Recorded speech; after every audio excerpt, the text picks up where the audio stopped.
우리 그 대출 가능 금액을 계산할 때는 이렇게 계산하시면 됩니다. 좀 빠른 속도로 하려면 LTV가 나온다. LTV가 나오면 여기다 이 부동산의 가격을 곱하면 됩니다. 그러면 뭔가 대출액이 나옵니다. 그 다음에 이제 DTI가 나온다. DTI가 나오면 여기다가 이 소득을 곱하면 됩니다. 소득. 그러니까 이렇게 해서 요거를 저당상수로 나누면 됩니다. 나누면 이렇게 해서 대출액이 나오는데 둘 중에 이게 작은 금액을 빌려주겠다 그런 얘기입니다. 근데 만약에 이 다른 기타 부채에 대해서 나가는 이자가 있다. 그러면 기타 부채로 나가는 이자는 여기서 빼내야 됩니다. 이런 식으로. 자, 읽어볼게요. 1번. 서울에 거주한 A가 다음과 같이 시중은행에서 주택을 담보로 대출을 받고자 할 때 A가 받을 수 있는 최대 대출 가능 금액은 LTV는 60%를 적용하겠답니다. LTV 잠깐만요. 얘는 60%. 자, 그 다음에 거기 보니까 이 DTI는요 40%를 적용하겠답니다. 40%. 그 다음에 거기 보니까 담보 평가격은 5억 원이랍니다. 5억. 이렇게 5억. 그 다음에 거기 보니까 소득은 6천만 원이랍니다. 6천만 원이다. 이렇게. 그 다음에 자, 사업자금 대출 받은 게 있는데 이자로 연간 1,200만 원 나가는 게 있답니다. 1,200만 원 나가는 게 있대요. 여기서 빼주면 됩니다. 이렇게. 자, 그리고 저당상수는 0.12네요. 0.12. 이렇게 해서 이 공식이 머릿속에 들어오면 뭐 곧바로 계산할 수 있을 겁니다. 그러면 얘랑 곱하면 5, 6, 30에서 3억이 됩니다. 얼마라고요? 3억. 이렇게. 그 다음에 요거는 이제 4, 6, 24에서 2,400만 나오죠. 여기서 1,200만 원 빼니까 1,200만 원 됩니다. 여기다가 0.12로 나누면 1억이 됩니다. 둘 중에 작은 금액이 얼마라고요? 1억이다. 정답은 1번으로 써야 됩니다. 1번. 자, 2번 볼게요. 이렇게 할 수 있겠죠? 이런 식으로. 2번에 주택담보대출에 관한 설명 중 틀린 것은, 요거는 이런 얘기를 해볼게요.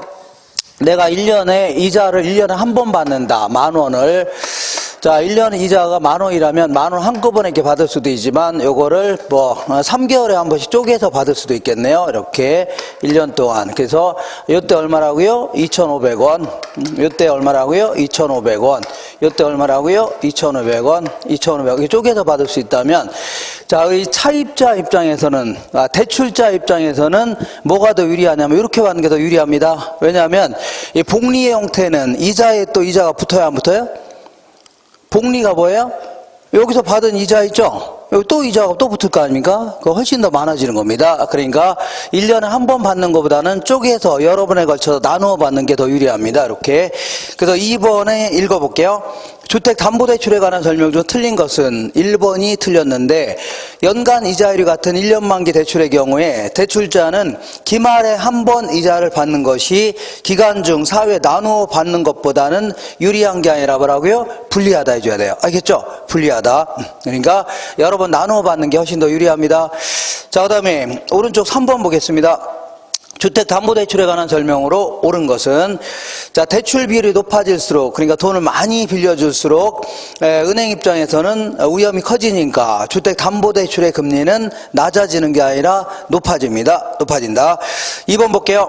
대출 시점에 고정금리 주택담보대출의 금리가 변동금리 대출보다는 금리가 낮다가 아니라 높다 해줘야 됩니다. 왜냐하면 고정금리는 나중에 이자를 못 건들죠. 그러니까 아예 처음부터 빌려줄 때 예상되는 인플레를 반영하려고 할 겁니다. 그 다음에 3번 볼게요. 고정금리의 경우에 대출의 만기가 길어질수록 대출 기간에 금리 변동 위험은 커진다. 이거 맞는 겁니다. 예를 들어서 고정금리가 만기가 3년이다 이런 경우도 있고 30년인 경우도 있겠네요. 그러면 30년이라면 나중에 30년 동안에 인플레가 어떻게 변할지 시장이 어떻게 변할지 모르는 거죠. 그러니까 훨씬 더 만기가 길어질수록 은행 입장에서 위험이 커질 수밖에 없습니다. 그러니까 이자를 좀 더 높일 수밖에 없네요. 이렇게. 자, 그래서 3번은 맞는 겁니다. 다시 읽어볼게요.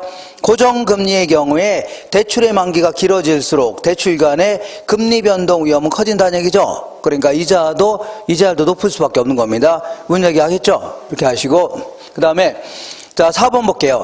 고정금리에서 시장금리가 대출금리보다 높을 때 대출기관은 차입자의 조기상환 위험에 노출된다. 이거는 금리가 높을 때가 아니라 시장금리가 내려갔을 때이죠. 내려갔을 때 차입자가 조기상환을 하려고 할 거 아닙니까? 그러니까 낮을 때, 높을 때가 아니라 뭐라고요? 낮을 때 해줘야 됩니다. 그 다음에 CD금리가 상승하면 CD금리를 기준금리로 하는 변동금리, 주택담보대출의 금리는 반대로 하락하는 게 아니라 같이 상승합니다. CD금리에 맞춰서, 평균적인 CD금리에 맞춰서 CD금리가 올라가면 같이 올리라는 얘기죠. 내려가면요 같이 내리라는 얘기입니다. 이렇게 연동시켜서 내리거나 올려라 그 얘기입니다. 그 다음에 4번 볼게요. 자, 그 다음 문제입니다. 번호가 바뀌었어도.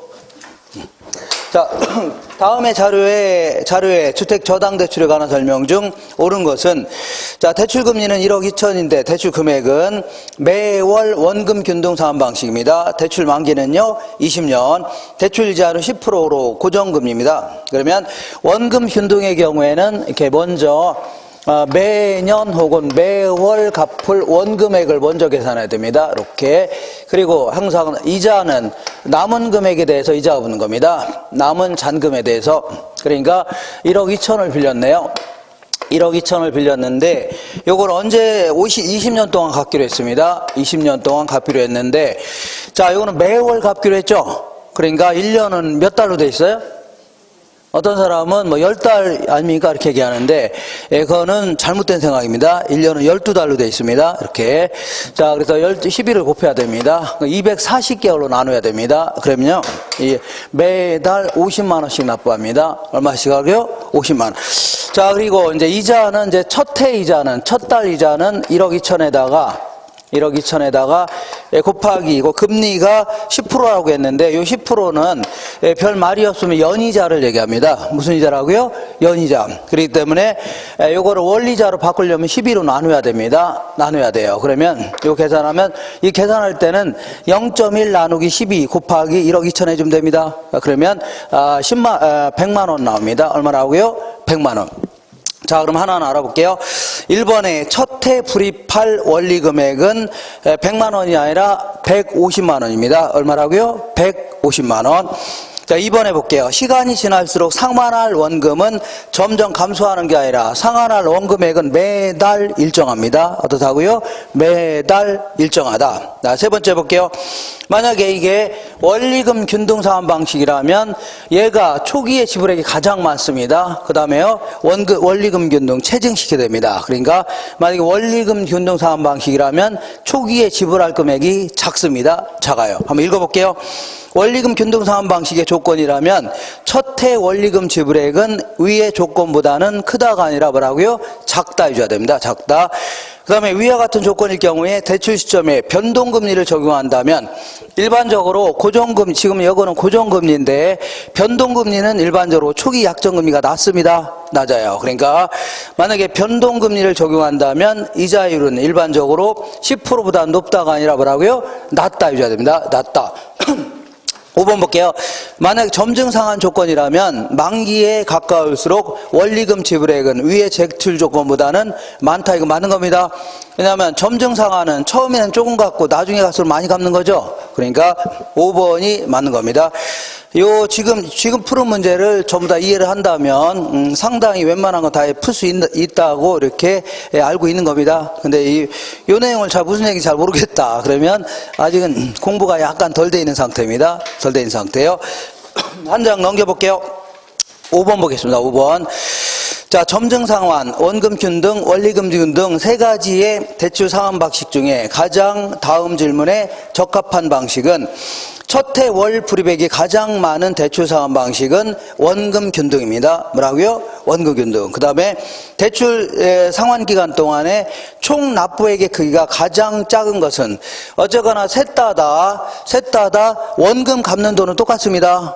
갚는 돈 똑같아요. 근데 이자율이 가장 낮은 게 어떤 거예요? 원금 균등입니다. 알겠죠? 자금 회수 위험이 가장 작기 때문에 이자율이 가장 낮아요. 그러니까 어쨌거나 은행에다 이자를 가장 적게 주는 게 뭐라고요? 원금 균등입니다. 그리고 원금 균등의 경우에는 초창기부터 원금을 착착 갚아 나가죠. 나중에는 뭐 갚을 돈도 거의 없습니다. 이자 낼 돈도 별로 없을 수 있겠네요. 그러니까 은행에다 지불하는 돈이 가장 작은 게 어떤 거라고요? 원금 균등입니다. 원금 균등. 그래서 정답은 5번입니다. 다음에 6번 볼게요. 주택금융에 관한 설명으로 틀린 것은, 자, 정답은 5번인데, 자, 볼게요. 이렇게, 변동금리는 실제 인플레 맞춰서 금리를 막 조정하라 그런 얘기인데, 자, 금리가 이제 갑자기 올라가게 되면 돈이 많은 사람들이야 갚을 수 있지만, 돈이 없는 사람들은 갑자기 월급 타서 이자를 다 낼 판이죠. 그럼 금융시장 자체가 교란이 나타날 수 있기 때문에 니네들 이거 이상 올라갈 때는 더 이상 올리지 말아라 이렇게 할 수 있죠. 이걸요 금리 상한 그 변동금리 제도라는 겁니다. 뭐라고요? 금리 상한. 그러면 은행 입장에서는 요거 이상 올려야 되는데 못 올리게 하니까 은행은 좀 손해볼 수밖에 없네요. 읽어볼게요. 6번에 5번 금리 상한 변동금리 주택담보대출에서 대출자는 금리 상한 이상으로 인플레가 상승할 때 생기는 금리 변동 위험을 줄일 수 있는 게 아니라 금리 변동 위험이 커질 수 있다 해줘야 됩니다. 뭐라고요? 커질 수 있다 이렇게 해줘야 됩니다. 그다음에 7번 볼게요. 다음은 자 MBB에 대한 설명이다. 올바르지 않은 것은, 자 볼게요. 자 MBB는 이렇게 MBB는 이렇게 기억나시나 모르겠는데 소비자, MBS의 발행자, 투자자 이렇게 되어 있습니다. 얘는 담보대출과 관련된 모든 권리는 누가 갖고 있어요? 발행자가 갖고 있는 겁니다. 그러면서 자, 미래 받을 채권액을 근거로 해서 새로운 회사채를 발행했다 생각하시면 됩니다. 알겠죠? 이렇게. 자, 그래서 정답은 올바르지 않은 것은 2번이 틀렸는데, 발행기간은 원리금 수익권과 저당권을 MBB 투자자에게 모두 이전하는 게 아니라 발행기간이 원리금 수익권과 저당권을 보유한다 해줘야 돼요. 뭐라고요? 보유한다. 그러니까 이전하는 게 아닙니다. 이전하는 게 아니라 뭐라고요? 보유한다 해줘야 됩니다. 8번 볼게요. 자, 한국주택금융사의 주택연금보증에 관한 내용이다. 틀리게 서술한 것은, 정답은 4번인데 가입 가능 연령은요 주택 소유자 기준으로 60세 이상이 아니라 소유자 또는 배우자 기준으로, 뭐라고요? 소유자 또는 배우자. 그러니까 둘 중 아무나 60세 이상이면 됩니다. 둘 중 뭐라고요? 아무나 60세 이상이면 돼요. 자, 다음에 9번 보겠습니다. 부동산 투자 회사법상의 규정에 관한 설명으로 틀린 것은, 자, 정답만 확인할게요. 정답은 3번입니다. 자, 위탁관리 부동산 투자회사는 서류상의 회사입니다. 명목회사이기 때문에 본점 외에 지점을 설치할 수 있으며가 아니라 없으며입니다. 없으며. 직원을 고용하거나 상근임원을 둘 수 있다가 아니라 없답니다. 자, 무슨 페이퍼 회사가, 페이퍼 컴퍼니가 무슨 뭐 지점을 두고 이런 건 아닙니다. 그냥 본점 정도는 회계 처리하려고 그 회사 직원들 몇 명 파견해서 둘 수는 있지만 지점을 두거나 아니면 종업원 채용하고 이런 건 아닙니다. 이렇게. 자, 그 다음에 10번 볼게요. 부동산 투자 또는 개발 자금 동원 방법과 관련된 설명 중 틀린 것은, 아이고 깜짝 놀래라. 자, 5번 보겠습니다. 5번 조인트 벤처와 신디케이트 방식 있죠? 요거는 그냥 암기하세요. 둘 다 부채금융이 아니라 뭐라고요? 지분금융이다. 이렇게 알고 계셔야 돼요. 무슨 금융이라고요? 지분금융이다. 이렇게. 그 다음에 11번 보겠습니다. 다음은 부동산 개발 방식에 대한 설명이다. 가장 거리가 먼 것은, 정답은 3번인데 어쨌거나 이 토지 신탁 방식이 됐든 사업 수탁 방식이 됐든 얘는 처음부터 약속한 수수료 있죠? 요거 챙기는 겁니다. 나중에 개발이 성공하게 되면 지분을 많이 가져가고 이런 거 없습니다. 무조건 뭐라고요? 사전에 약속한 수수료를 취득한다. 기억하세요? 수수료. 정답은 3번인데 사업 수탁 방식의 경우에 사업 전반이 토지 소유자 명의로 행해지며 개발 지분이 나오면 다 틀린 겁니다. 개발 지분을 토지 소유자와 개발업자가 공유한다 해주면 안 되고, 수수료를, 개발업자는 뭐라고요? 수수료를 취득한다 이렇게 해줘야 돼요. 개발업자는 뭘 취득한다고요? 수수료를 취득한다. 이렇게. 그 다음에 12번 보겠습니다. 정부는 사회 간접자본시설을 확충하기 위하여 민간 투자사업 방식을 활용하고 있는데, 다음에 설명하는 민간 투자사업 방식은, 먼저 민간이 개발했다 나오면 일단 B가 나와야 됩니다. 빌. 그 다음에 소유권을 준공과 동시에 공공에 귀속시킨다. 소유권을 이전한다는 얘기죠. 그런 다음에 조심할 것은 중간에 어떤 얘기가 나온다 하더라도 맨 끝에 있는 얘기 있죠. 요걸 조심하셔야 됩니다. 그러니까 사업 시행자인 민간은 일정 기간 시설관리 운영권을 가지며 공공은 그 시설을 임차하여 사용한다고 했죠. 맨 끝에 있는 표현이 중요한 겁니다. 임차하여 사용하니까 임대료 지불 해요, 안 해요? 임대료 지불하겠네요. 그러니까 L이 나와야 됩니다. BTL 방식이다. 리스가 나와야 됩니다. 정답은 몇 번이라고요? 4번이 정답입니다. 4번. 그 다음에 13번 보겠습니다. 부동산 분석의 체계 유형에 관한 설명으로 틀린 것은, 자, 우리 다른 형태의 타당성 분석이다 해서 요건 암기하셔야 됩니다. 지시성 타자다. 지시성 뭐라고요? 타자다. 그래서 맨 먼저 지역 경제 분석, 그 다음에요 시장 분석, 세 번째는요 시장성 분석, 타당성 분석, 그 다음에 투자 분석, 이렇게. 자, 그래서 지시성 타자 기억하셔야 됩니다. 그래서 1번이 틀렸는데 체계의 순서는 지역 경제 분석, 시장성 분석, 시장 분석 이렇게 되어 있는데 니은번과 뒤끝번을 바꿔놓으세요. 바꿔줘요. 그래서 뭐가 먼저 나와야 돼요? 시장 분석이 먼저 나와야 됩니다. 그리고 뭐라고요? 시장성 분석 나와야 됩니다. 자, 14번 볼게요. 다음은 부동산 마케팅에 대한 설명이다. 가장 적절한 것은, 정답은 5번인데 거주자 라이프 스타일 반영한 평면 설계라든가 보안 설비의 디지털화, 지상 주차장을 지하화, 이런 것들은 사피 전략 중에서 얘들은 제품에 있어서 차이를 두겠다는 얘기죠. 제품. 그래서 요거는 무슨 전략이라고요? 제품 전략입니다. 요것만 맞고 다른 건 틀렸습니다. 1번 볼게요. 14번에 1번. 고객 점유 마케팅은 공급자 전략 차원에서 STP 전략과 사피 빅스가 있다. 요거는 고객 점유가 아니라 시장 점유 마케팅 전략입니다. 시장 점유.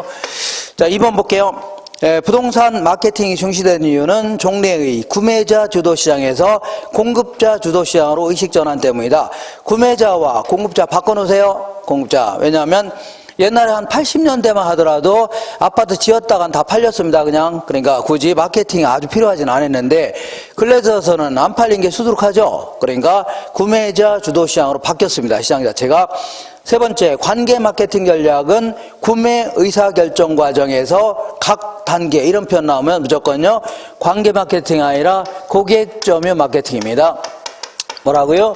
고객 점유. 소비자의 구매 의사결정 과정의 각 단계에서 적절한 강약을 조절해가면서 전략을 구사하겠다. 이건요 고객 점유입니다. 4번 볼게요. 공급자와 소비자의 일회성 거래가 아니라 장기적 지속적 관계를 유지하는 전략. 이거는 고객 점유가 아니라 관계 마케팅 전략입니다. 뭐라고요? 관계 마케팅 전략이다. 그래서 자, 이렇게 해서 이런 얘기를 전 시간에 했었는데 어떻게 좀 기억이 좀 나시나요? 네, 처음 기억이 전혀 안 나요? 우리 새로 오신 것 같은데요? 그죠? 네. 어떻게 좀 공부 좀 원래 좀 하셨나요? 아, 처음 하시는 거예요? 네. 자, 공부를 아주 처음 하는 왕초자랍니다. 뭐라고요? 왕초보, 이렇게 생초보, 이렇게. 자, 그래서 올해는 공부를 처음 하셨기 때문에 조금 뭐랄까요? 좀 공부할 양이 많기 때문에 올해는 조금 힘드시더라도 큰 틀을 좀 갖추신 다음에 내년도에 올해도 잘하면 어디 잘 뭐 합격할 수 있지만 그렇지 않으면 너무 조급하게 생각하지 마세요. 자, 어디를 볼 거냐면요. 요거 볼게요. 요거.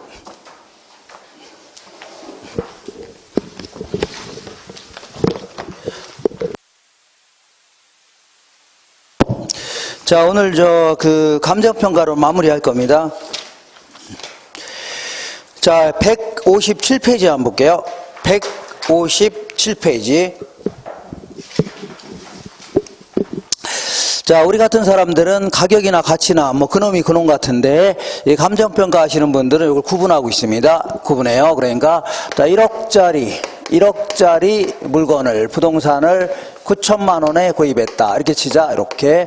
자, 그러면 1억짜리라는 얘기는 뭐 이 정도의 값어치는 있다. 그런 얘기입니다. 이거를 뭐 가치라는 표현 써볼게요. 가치. 영어로는요, value 해주는데 이 가치의 본질이라는 게 뭐냐면 내가 부동산을 왜 구입하냐? 쓸데없이 구입하는 게 아니죠. 내가 요거를 이용함으로써 미래에 얻을 수 있는 만족감, 효용, 수익 이런 거 있죠. 이런 거에 대한 가치로 지금 지불하려고 하는 겁니다. 그래서 이걸요 장래 편익의 현재 가치다 해집니다. 뭐라고요? 장래 편익의 현재 가치라는데 그러면 장래 편익을 지금 시점의 가치로 바꾸는 거죠. 그러니까 이거는 현재의 값이다 해집니다. 무슨 값이라고요? 현재의 값. 그리고 요거는 아무래도 장래 편익을 지금 시점의 가치로 바꿔놓는다는 게 쉬워요, 어려워요? 어렵죠. 그러니까 이 분야의 전문가는 뭐라고요? 감정평가사입니다. 누가라고요? 감정평가사. 그럼 좋다. 자, 네가 평가한 게 적정한 가치라고 인정해 주겠다. 근데 이거를 사기당해서 비싸게 구입할 수도 있고 뭐 금매로 싸게 구입할 수도 있고 이렇게 여러 가지 수용당할 수도 있죠. 그러니까 자, 시장에서 실제로 교환의 대가로 실제로 지불한 값을 뭐라 할까요? 가격이다. 이거를요 프라이스 해줄게요. 요거는 교환의 대가로 실제로 지불한 값이기 때문에 10년 전에 거래했더라도 과거지만 10분 전에 거래했더라도 과거는 과거죠. 그러니까 과거의 값이다 해집니다. 그리고 요거는 공인중개사가 전문가다 해집니다. 중개사가 중개활동할 때 과거에 거래했던 가격 같은 거 있죠. 요 취합해서 앞으로 올라갈 겁니다. 이렇게 이제 뭐 중개활동 할 겁니다. 자, 그리고 자, 요거는 이 가치라는 것은 보는 관점에 따라서 무수히 많을 수가 있는 겁니다. 예를 들어서 이걸 뭐 시장 가치라는 걸로 평가할 수도 있고, 그 다음에요, 무슨 보험 가치다, 교환 가치다, 담보 가치다, 장부 가치다, 뭐 공익 가치다, 어쩌고 시장 뭐 사용 가치다, 보는 관점에 따라 무수히 많을 수가 있는 겁니다. 근데 이제 가격이라는 것은 주어진 시점에 한 개밖에 없는 겁니다. 예를 들어서 구입할 때 하나의 가격으로 거래하는 거지 여러 개의 가격으로 거래하는 건 아니겠죠. 그러니까 주어진 시점에 몇 개라고요? 한 개밖에 없다. 기억하시고 요 밑에 있는 내용 좀 확인할게요. 자, 가격의 기초는 어디에 있다고요? 가치에 있는 겁니다. 예를 들어서 가치가 한 100억 정도 된다. 그러면 거기서 왔다 갔다 하겠죠, 가격은. 그 다음에 가치가 1억밖에 안 된다. 그러면 1억에서 왔다 갔다 할 겁니다, 가격은. 그러니까 가격의 기초는 어디에 있다고요? 가치에 있다. 그리고 가격은 자, 이게 가치가 이 정도 된다고 치자. 그러면 뭐 단기적으로는 뭐 사기당해서 비싸게 거래할 수도 있고 뭐 금매로 좀 싸게 거래할 수도 있고 이렇게 들쑥날쑥 하는데 장기적으로 본다면 통계를 낸다면 가격과 가치는 뭐라고요? 거의 일치할 수밖에 없는 겁니다. 거의 뭐라고요? 일치한다. 읽어볼게요. 가격은 수요와 공급의 변동에 따라 일시적으로 가치와 괴리될 수는 있습니다. 그렇지만 가격의 본질은 가치이므로 장기적으로는 가격이 가치로 회귀되면서 가격과 가치는 뭐라고요? 일치하게 되는 겁니다. 이렇게. 그리고 이런 표현도 기억하세요. 자, 뭐냐면 자, 인플레이션이 발생했다. 인플레가 발생했다는 얘기는 물건의 가격이 올랐다는 얘기죠. 그럼 부동산도 물건이니까 물건의 가격이 오르게 되는 겁니다. 이렇게 시장 가격이 오를 수밖에 없는 겁니다. 그럼 인플레가 발생했다는 얘기는 화폐의 가치가 오른 거에 떨어진 거예요. 자, 인플레가 발생하면은 자, 물건을 똑같은 화폐를 가지고 물건 조금밖에 구입 못합니다. 그러니까 화폐의 가치가 하락하는 겁니다. 뭐라고요? 화폐의 가치가 하락. 그러니까 화폐 가치가 하락하면 부동산 가격은 오를 수밖에 없는 겁니다. 오를 수밖에 없어요. 이렇게.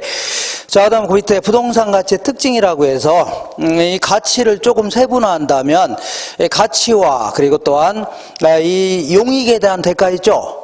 빌려주는 거에 대한 대가를 뭐라고요? 임료다 해줍니다. 자, 근데 얘는 원본과 과실의 관계가 있습니다. 원본이 크면 과실도 크고 원본이 작으면요 과실도 작습니다. 예를 들어서 한 100억 정도 되는 부동산을 빌려줄 때는 임대료가 좀 비싸겠죠. 근데 1억짜리 부동산을 빌려주면요 임대료는 싸겠네요. 그 다음에 이 부동산의 가치는 자 볼게요. 부동산 가치는 이 물리적 실체가 가치를 결정한다기보다는 예를 들어서 똑같이 100평이라면 원래는 가치가 같아야 되는데 그렇지 않다는 얘기죠. 왜 같지 않냐면 얘는 그린벨트로 묶여 있다고 치자. 얘는요 일반적인 토지라고 치자. 자, 그러면 그린벨트로 묶여 있는 땅은 소유권을 구성하는 권리를 권능해 줍니다. 사용할 수 있는 권능, 수익을 얻을 수 있는 권능, 처분할 수 있는 권능 구분하는데 아무래도 왜 그린벨트에 있는 부동산의 가격이 싸고 얘가 비싸냐 볼게요.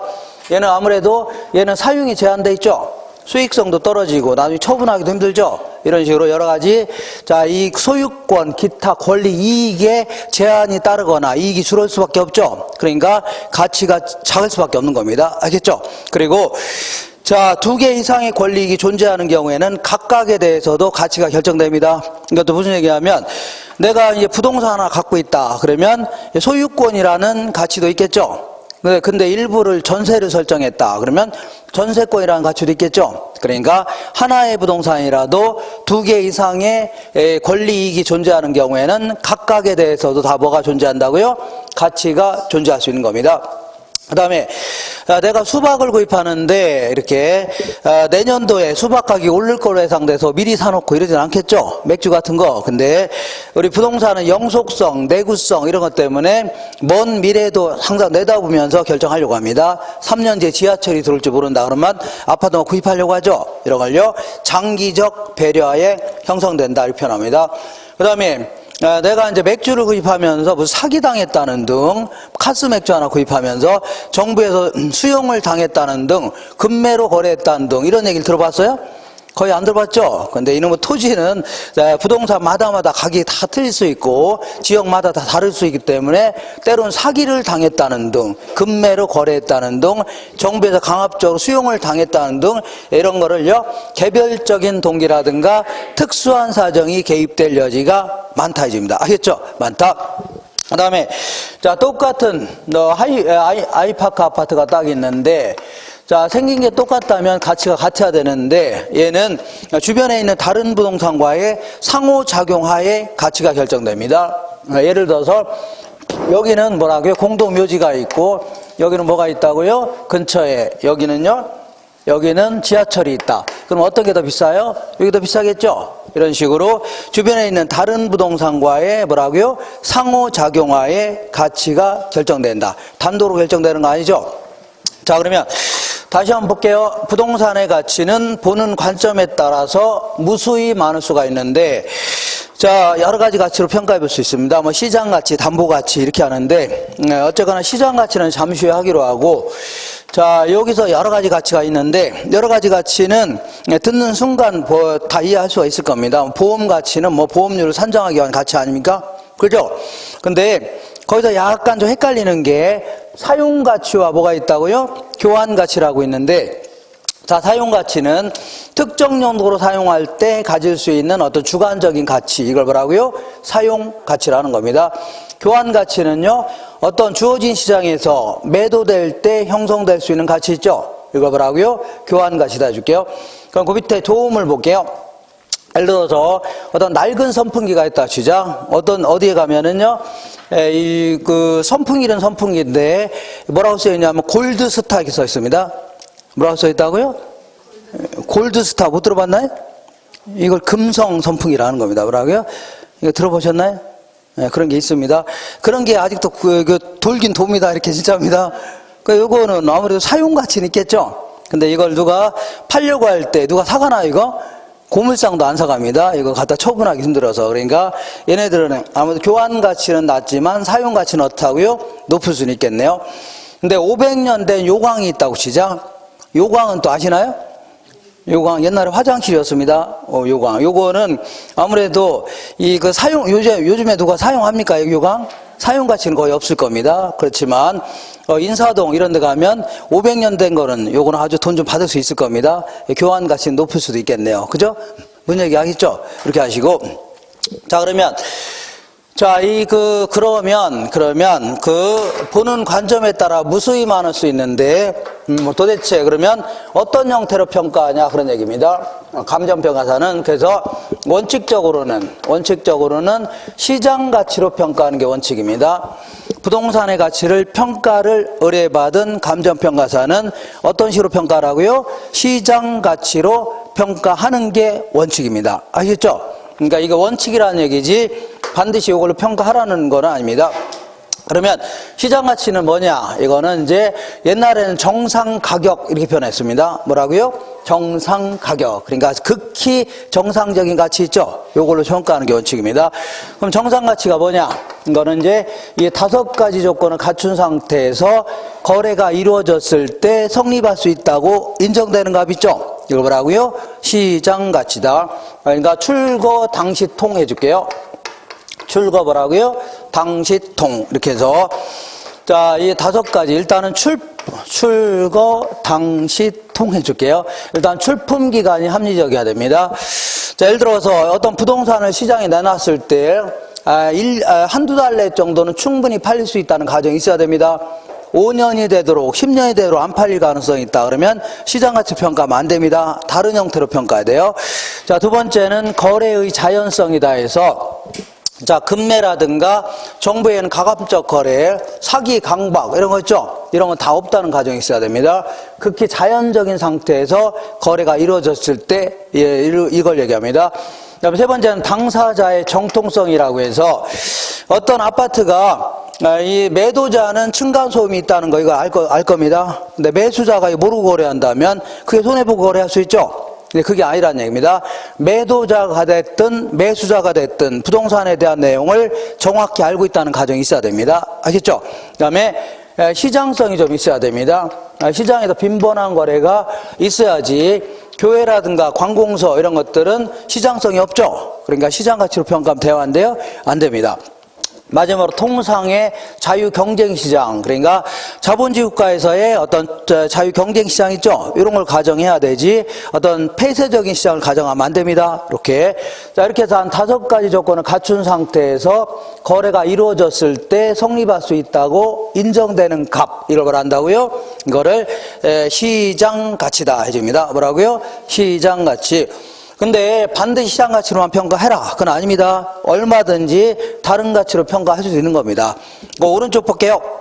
시장 가치, 외의 가치다 해서 예를 들어 법령에 다른 규정이 있는 경우, 예를 들어 조세를 부과하고 이럴 때는 개별 공시지가라든가 이런 걸 별도로 정할 수 있습니다. 이런 거라든가 아니면요 의뢰인의 요청이 있는 경우, 의뢰인이 이 부동산이 있는데 담보로서의 안정성에 특히 고려해서 평가해달라. 그러면 좀 안정적으로 좀 낮게 평가할 수밖에 없네요. 이렇게 얼마든지 할 수 있는 겁니다.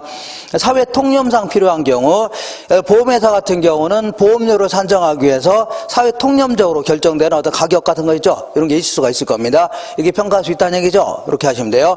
그 밑에 참고해갖고 한정가치라는 게 뭐냐면 이것도 일종의 시장가치, 외의가치인데 이 병합하는 과정에서 예를 들어 어떤 사람이 백화점을 지으려고 하는데 땅을 구입하는 과정에서 이 사람이 유독히 안 판다고 버티고 있는 거죠. 이 땅 주인이. 이걸 알박기 한다 해줄게요. 뭘 한다고요? 알박기. 그러면 이 땅이 없으면 백화점 차릴 수 있어 없어요? 못 차리죠. 그러면 얘가 원래는 2억 정도밖에 안 되는 부동산인데 한 10억이든 뭐든 줘야 되겠죠. 이런 식으로 병합하는 과정에서 당사자에게만 국한되어 있는 가치를 뭐라고요? 한정가치 이렇게 표현합니다. 뭐라고요? 한정가치. 그다음에 예전에는 시장가치, 적정가격, 최빈가격 이런 거를 약간씩 다르게 막 설명하고 다른 용어로 설명했는데 지금은 다 똑같다고 보시면 됩니다. 뭐라고요? 똑같다. 그래서 다만 소속이 좀 다릅니다. 소속이 시장가치는요 감정평가 규칙에서 얘기하는 그 용어이고 적정가격은요 부동산 가격 공시에 관한 법률 있죠? 이 법에 따라서 얘네들은 적정 가격 이렇게 표현합니다. 그 다음에 최빈 가격은요, 렛크리프라는 경제학자가 이런 식으로 이걸 뭐라고요? 최빈 가격 이렇게 표현합니다. 자, 이렇게 해서 간단히 알고 계시고, 자, 이렇게 해서 정리하시고, 이건 내용 자체가 어렵지 않으니까 이렇게 정리할 수 있죠? 이렇게 정리하시면 됩니다. 한 장 넘겨볼게요. 자, 지금부터 이론적으로 부동산 가격이 어떤 형태로 결정되어지냐 쭉 한번 살펴보겠습니다. 자, 이론적으로 어떤 형태로 결정되어지냐 그런 얘기입니다. 어차피 부동산도 시장에서 수요 공급에 따라 결정됩니다. 이게 수요와 공급이 만나는 점에서 균형 가격과 수량이 결정되는데 이 가치가 결정됩니다. 물론 가격은 여기서 괴리될 수 있지만 결국은 다 일치한다는 얘기죠. 이 근처에서 왔다 갔다 한다 생각하시면 됩니다. 자, 이때 이 부동산 시장에 그러니까 부동산도 아파트 살 사람이 많아지면 아파트 가격이 올라가 안 올라가요? 올라가죠. 팔 사람이 많아지면요 떨어집니다. 여기서 결정됩니다. 다만 아파트를 공급하는 거는 시간이 걸려요 안 걸려요? 꽤 걸린다는 얘기죠. 이런 게 차이가 있을 뿐 어쨌거나 수요 공급에 따라 결정됩니다. 이때 이제 부동산 시장에 직접적으로 영향을 미치는 요인을 뭐라 하냐면 부동산 가치의 발생 요인 이렇게 얘기합니다. 그 다음에 발생 요인에 영향을 미치는 걸요, 부동산 가치의 형성 요인이다 줍니다. 그럼 발생 요인이 뭐냐? 요거는 자, 우리 수요 공급 이론할 때 수요를 변화시키는 거라든가 공급을 변화시키는 요인이죠. 이걸 얘기합니다. 수요를 그러니까 곡선 자체를 막 움직이는 요인들 있죠. 이걸 뭐라고요? 이거를 발생 요인이다 해줍니다. 근데 이 감정평가론자들은 이런 거 잘 모른다는 얘기죠. 그래서 지들 생각나는 대로 써놓은 게 있는데, 먼저 유용성이다. 유용성이라는 게 뭐냐면 부동산이 인간에게 주는 어떤 만족감 같은 거 있죠. 아니면 효용 이런 표현을 씁니다. 효용. 자, 예를 들어서 어떤 아파트 단지가 있는데 주변이 아주 쾌적해졌다. 그러면 부동산이 인간에게 주는 만족감이 커졌어요, 작았어요? 커졌죠. 그럼 서로 살려고 하겠네요. 그죠? 아니면 교통이라든가 뭐 병원 같은 게 들어오는 바람에 아주 생활이 편리해졌다는 얘기죠. 그러면 이게 수요가 증가할 수 있다는 얘기입니다.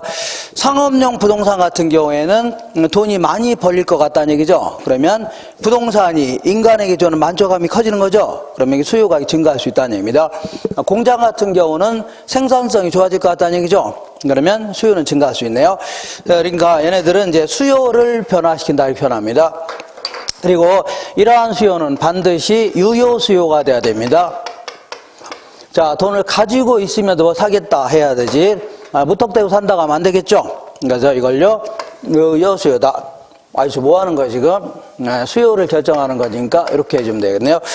그 다음에 세 번째는 이제 희소성이라고 했는데, 자, 희소성이라는 것은 어떤 물건이 부족한 정도를 뭐라고요? 희소성해 줍니다. 물건이 뭐라고요? 부족한 정도. 근데 요거는 절대적인 부족량을 얘기하는 게 아닙니다. 예를 들어서 어떤 토지가 조그만 토지가 하나가 있다 치자. 그런데 이게 상당히 부족할 것 같죠? 근데 문제는 얘를 이용하려는 사람이 거의 없다는 얘기죠? 그럼 이거는 남아도는 거예요? 아니면 모자라는 거예요?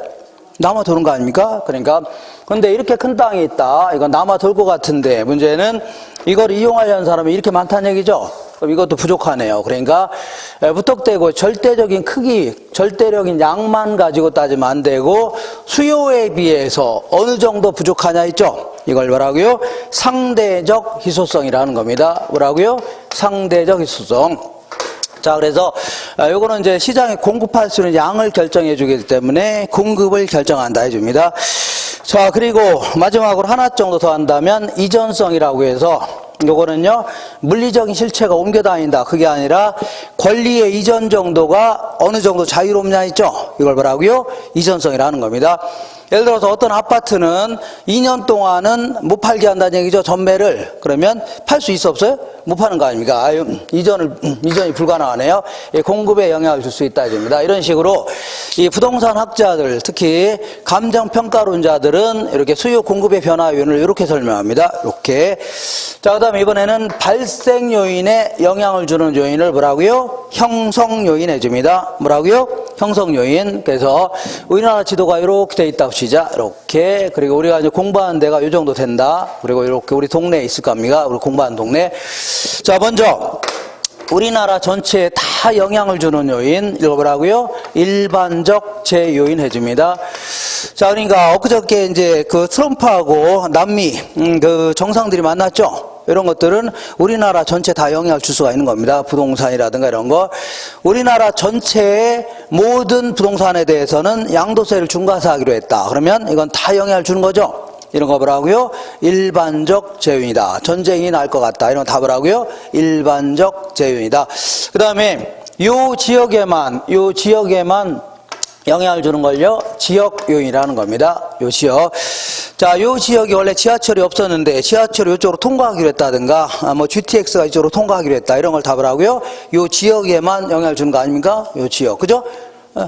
다른 지역에 영향을 주는 건 아니죠. 요 지역에 영향을 주는, 이런 걸 뭐라고요? 이거를 지역 요인이다 줍니다. 그래, 요 부동산에만 영향을 주는 걸 뭐라고요? 요걸 개별 요인이다 줍니다. 개별. 자, 요 부동산이 원래는 요 우리가 공부하는 부동산이 좀 낡았는데 요걸 리모델링 하게 되면 요것만 영향을 주는 거죠? 옆에 있는 부동산에 영향을 주는 거 아니잖아요. 요게 영향을 주는 거 아닙니까? 그죠? 이런 걸 뭐라고요? 개별 요인이라는 겁니다. 이렇게. 그래서 근데 우리 시험에서는 이렇게 이런 걸 가치 형성 요인이라는데 요거를 일반적 요인을 또다시 사회적, 경제적, 행정적 요인 구분합니다. 지역 요인도 마찬가지로요. 사회적, 경제적 뭐라고요? 행정적 요인. 물론 지역의 자연 요인 이런 것도 들어가지만 이렇게 자, 개별 요인은 토지, 뭐 건물의 개별 요인 구분할 수 있습니다. 근데 요게 다음 중에 요게 자, 이 사회적 요인이냐, 경제적 요인이냐, 이렇게 구분하라는 문제가, 예전에 좀 물어본 적이 한 두어 번 있었습니다. 아주 옛날에. 근데 요즘에는 거의 최근 10년 동안 물어본 적이 없습니다. 물어본 적이 없어요. 그래서 나올 가능성은 많지는 않지만, 그래도 한 10년 동안 물어보지 않았기 때문에, 한 번도 안 물어봤기 때문에 또 물어볼 수도 있다는 얘기죠. 그죠? 그러니까, 자, 요거를 구분할 때는 이게 사회적, 경제적, 행정적 요인 나오면, 일단 사회적 요인 나오면은 느낌으로 뭐 교육이라든가 복지라든가 이런 거 있죠. 관행, 가치관, 관습 이런 거 있죠. 이런 거 나오면 일단 뭐라고요? 공공시설의 상태 이런 건요. 사회적 요인입니다. 그 다음에 경제적 요인 나오면 우리가 일상적으로 쓰는 경제 용어들 있죠. 그러니까 소비 상태라든가 저축, 재정, 금융, 무역, 환율 뭐 있다 있죠. 이런 다 뭐라고요? 경제적 요인입니다. 여러 행정적 요인은 정부 입장에서의 여러 가지 규제라든가 아니면요 정책이라든가 제도 같은 거 있죠. 이런 거 나오면 다 뭐라고요? 행정적 요인입니다. 근데 간혹가다 이제 헷갈리는 거 있는데 이런 거 볼게요. 부동산 세제 상태다. 자, 세제라는 게 뭐냐면 세금 제도를 얘기합니다. 이렇게 얘기할 때는 뭐라고요?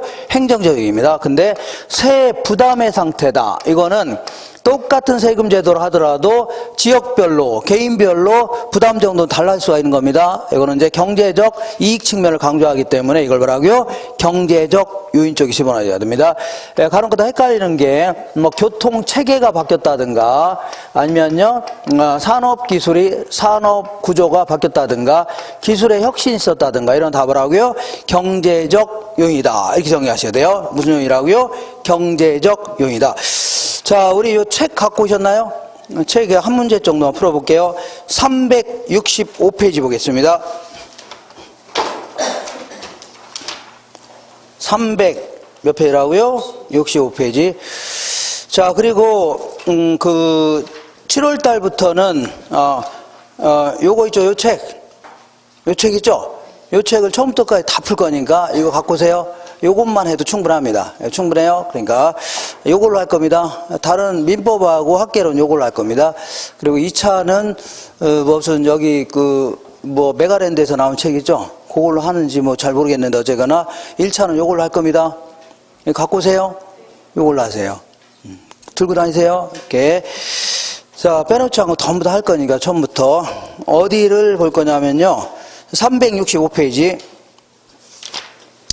1번 볼게요. 응용 예상 문제 1번. 다음 내용 중 타당하지 않는 것은 부동산 가치 발생 요인에는 유용성, 유효수요, 상대적 희소성, 권리 이전성 등이 있다. 맞는 겁니다. 이번에 권리의 이전성이란 부동산의 소유권을 구성하고 있는 모든 권리에 대한 통제의 정도가 이전되는 거죠. 물리적 실체가 이전되는 건 아닙니다. 물리적 실체가 옮겨 다닐 수는 없는 거 아닙니까? 통제의 정도가 이전되는 거. 3번 볼게요. 부동산 가치의 형성 요인 중에 인구의 상태라든가 가족 구성, 가구 분리 등의 상태, 교육 및 사회 복지 이런 거는요. 사회적 요인에 해당됩니다. 4번에 부동산 가치의 형성 요인 중에 토지 및 주택 정책의 상태라든가 부동산에 대한 세제의 상태, 세금 부담의 상태, 교통 체계의 상태 등은 행정적 요인에 해당된다. 물론 위쪽에 있는 거는 전부 다 행정적 요인 맞습니다. 근데 아랫줄에 있는 세금 부담의 상태라든가 교통 체계의 상태 있죠? 이 두 놈은 경제적 요인입니다. 무슨 요인이라고요? 경제적 요인이다. 그다음에 부동산 가치 형성 요인 중에 기술의 혁신, 산업 구조 등의 상태는 뭐라고요? 경제적 요인에 해당됩니다. 그래서 예전에 이제 15회 이전에는 이런 거 몇 번, 두 번인가 해서 물어봤는데, 그래서 한번 이렇게 해서 최소한 요 정도 있죠? 요 정도는 기억하고 하세요. 요 정도. 이렇게 해서 자, 부동산 가치 이론적으로 어떤 형태로 결정되냐 쭉 알아봤습니다. 그러면 잠깐만 쉬었다가 그 다음 렉션 할 겁니다. 이렇게.